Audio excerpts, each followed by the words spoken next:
Good morning on this Thursday. It is super murky outside. Looks like a bowl of soup as you're stepping out the door, but that's just what we're dealing with this morning. Different than last night when we were dealing with heavy rain and some gusty winds. Those winds will come back for us, but the rain is mostly gone. You can see the leftover moisture in the air though. Man, the clouds are hanging low. Visibility is going to be a factor, obviously, as you can see here on the sky cam as you head out the door this morning. Let's talk about what's happening on the map here in terms of visibility. We are seeing some spots with that dense and patchy fog. Those clouds really hanging low, but what you'll notice is once you get out toward parts of, let's say, Plymouth County, if that's where you're headed, it's not quite as bad because it's still pretty gusty. That air is mixing, so you're not seeing that moisture so visibly. Now that said, the wind gusts are going to die down for a little bit, so expect some dense and patchy fog. Two hands on the wheel, low beams, low speeds as you're heading out. Satellite and radar showing you the clouds are still hanging around. I think we've covered that one, right? Still a couple of showers, little mist and drizzle around, but that heaviest rain has now pressed off the coast. But here's the thing.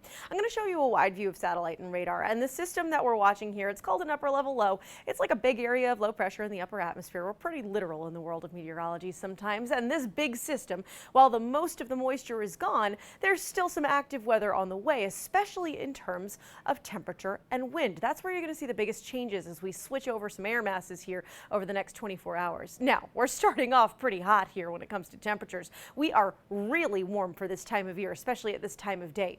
Our high temperature should be in the mid-40s. We're waking up at 50 degrees in Providence right now. It's 53 in Taunton. It's 52 in New Bedford. And even the spots in the 40s like Westerly, North Kingstown, and Newport, I mean, you're above average even for high temperatures, let alone lows. Now, high temperatures later today, I do think we actually rebound a little bit. Most of us end up between about 50 and 56 degrees. Providence, I'm putting you at 56 today, 54 in Newport, 52 in Westerly, and 55 in New Bedford. Clouds hang around throughout most of the afternoon. We're going to try to get a little bit of sunshine in there, but the wind becomes a bigger factor as we move later and later into the day. Again, right now, the big wind gusts are mostly for the Cape and parts of Plymouth County at the moment, but I will say we get that little break and then ramp right back up as we head to the late afternoon and evening. For that reason, we do have wind advisories now in place. You can see all of the tan here across the screen. That's for wind gusts up to 50 miles per hour. It starts at 7 o'clock tonight, and this advisory is going to last all the way through 7 o'clock tomorrow night. We also have high wind warnings. That's the orange area you're looking at in parts of Worcester County, and then as you're heading out toward the Berkshires, where we could see those wind gusts get up to 60 miles per hour. So keep that in mind and just make sure you're prepared. What can you do? Well, make sure you're prepared for the potential of some isolated power outages. We've already seen that, and especially with the ground being so saturated, weak, small trees could come down on power lines, those limbs as well. So we're going to keep an eye on that.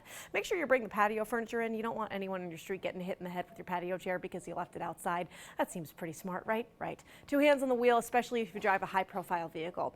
As we get into tomorrow, we're in the low and mid-40s. Again, winds have changed, bringing in colder air out of the north. We get a little more sunshine back, but with the wind and the lower temperatures, it'll feel a little more raw outside. We keep that sun around for Saturday. We keep the 40s around as well. Don't forget to spring the clocks forward and anticipate the 50s as we start next week.